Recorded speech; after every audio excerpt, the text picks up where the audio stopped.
Welcome back to another episode of the Scale Smart podcast. I'm your host, Jacob, and also the founder of Next Scale Growth.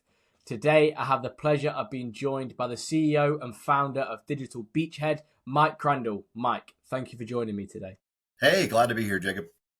So, Mike, kick me off. Tell me a little bit more about yourself, your experience, and what do you guys do at Digital Beachhead? So I'm a almost 21 year military veteran. Did cyber before it was a thing, starting with the first Gulf War. We were just crazy IT people back in the day, doing crazy things. I did my career here in Colorado Springs in the US.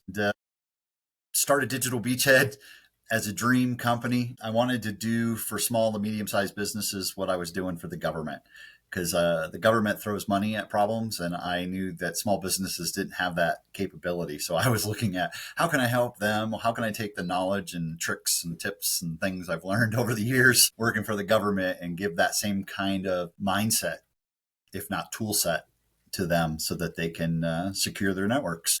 And I've been plugging along ever since. And what were some of the primary challenges you faced when it comes to scaling your operations over at Digital Beachhead? The biggest one at the startup was funding. I went to banks and was like, hey, I have this concept for a company and I'd like to get a starter loan and, we'll get going. And they basically said, well, with your credit, if you started a construction company, we could give you millions to buy equipment. But since you're an IT company and all you're telling me you have for resources is a phone and a laptop, we can't get you any cash. And so that was the initial hurdle. Once we got going and we started, actually making revenue, of course, then the banks came calling or crawling back saying, hey, we see you have revenue. We'd love to give you, you're pre-approved for. But what I found was it's always that growth, finding the next client, getting the word out, trying to figure out how do we let people know who we are, that we're legit, and that we're here to actually help. And when you mentioned like at the start there, when you tried to get the funding and obviously they kind of kicked you in the teeth, what was like your thought process behind that? Because I know a few people would maybe think like, we need cash to get this started and we're not getting cash, so maybe it's the wrong idea. Like, how did you think, right, okay, let's just go for it anyway? Yeah. So for me, it was then we decided to self-fund. So it was doing some research and realizing self-fund doesn't necessarily mean I have to just dump money into the company and hope. We provided the company a loan. So I provided my company a loan. And then for me living, I was fortunate, I was a retiree. So I joked that my mortgage was covered and maybe I could eat ramen to survive. But I told my wife, I promised I work ourselves back up to a steak and maybe, a lobster tail on the side if we did really well. But it was about knowing I had runway. What's my runway before I'm done? So when I put the money into the company, how far before I needed client one? How far before client 2, client 3? What were my revenue goals and income goals after that? In the beginning, when you're starting a company, you tend not to pay yourself. You have to keep the company afloat. So what's my runway until I can go, okay, I can now move to a higher level of ramen, pay myself a little extra. And then, okay, I moved up, I can have a burger. And, you just keep slowly advancing. But if you just say, hey, I need to put money in the company, I need to make $100,000 a year, I'm going to pay myself $100,000 a year, and I need to hire Jacob as my HR and, have this team. That's what you need to do, but make sure you have that runway that you can do that on your own with that money in the bank for X number, whatever you think that runway is. Yeah, 100%. And are you now eating Wagyu beef steak? Now we're doing okay. Yeah, now we're doing okay. My wife is happy. That's the key indicator that. I mean, that's a happy life then, isn't it? She has what she needs to keep her going. I'm not living on the retirement. That was kind of my main goal, is the retirement is just there. So my military retirement is, now that helps me pay the taxes. Yeah. And going from like someone being in a retired veteran, right, to going into cybersecurity, I mean, they're two completely different things. So like, how did you kind of shift your kind of mindset from being a veteran to now being a CEO of a cybersecurity company? It was difficult. It was a challenge. I don't speak with a lot of vowels. We speak in acronyms all the time. So I had to learn to speak again with like full sentences, not just, hyper abbreviate everything. And then looking how the commercial world works, what I consider the commercial world. So I, of course, did what I knew how to do best, which is I kind of stuck with the Department of Defense companies and help them with cyber. So that was kind of my initial approach, was go to who you know. And that was our toe in the water. And the one thing I will say is it's always an evolution. You've got to constantly be changing. So I joked that I didn't know what to wear, and my wife needed to make me Garanimals because I had two choices of outfits, my work or my blues, my formal clothes or my work clothes. And now I have like my choice of anything. I have to have fashion. No, I don't. I've decided against it, but I had a choice. And bringing that into that world and mindset of convincing someone that my company's worthy, I'm worthy. That was the biggest thing, because we tend not to overhype ourselves in the military. You do your job, you go home, you know what your job is, and you go home. So having to sell yourself was my biggest challenge. Yeah. And out of curiosity, Mike, what was your role within the military?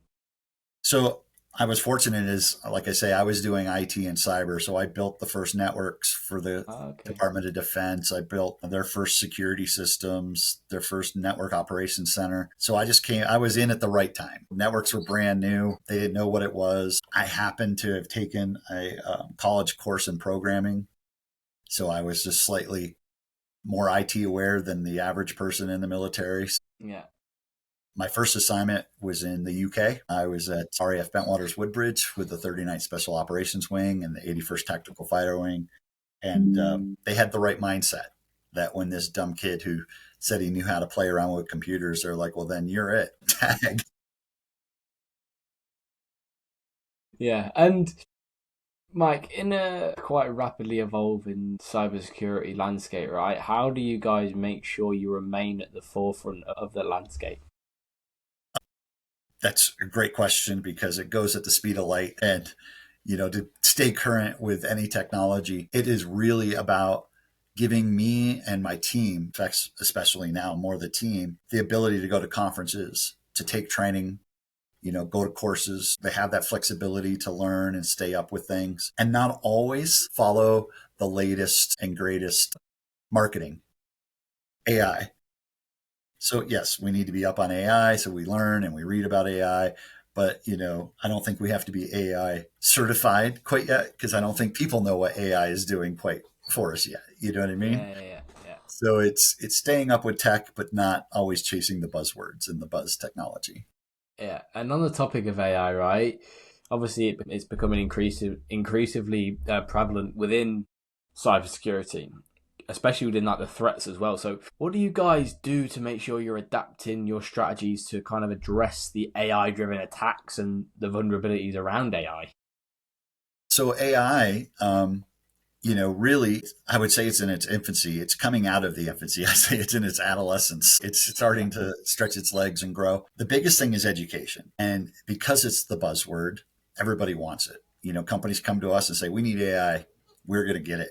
I'm like, well, what do you want it to do? Don't yeah, just get AI because it's the new thing and you got to say your company has it. yeah, Tell me what it's doing for yeah, you, yeah, and then what data do you need to put into it? Where is that yeah, data going to go? So it's this little bit of education about taking that tech, using it to the best of your ability, but also being careful of your data. To your point of the adversaries using it, that's just making them smarter, easier. Instead of saying, hey, I had to be this super hacker, I can say, write me a code that does this into AI and it'll do it for you. So we're getting more attacks based on AI helping the lower level users becoming more sophisticated.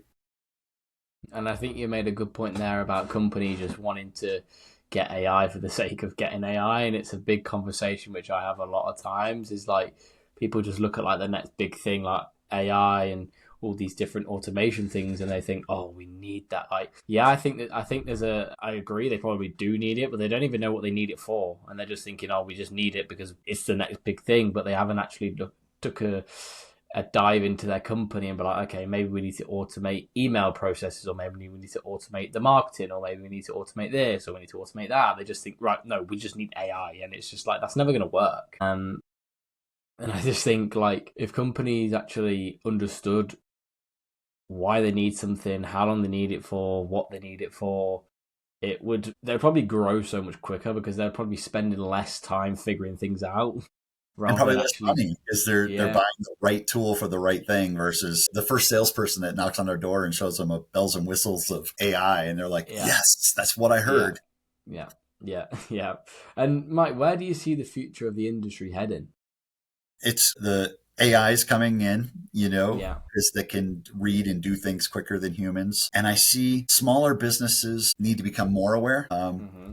And I see the future of the business kind of going in, as you see with even the hacks. It used to be healthcare, healthcare, healthcare. Now we're hearing more manufacturing, manufacturing. The bad guys are going to move as we shift defenses.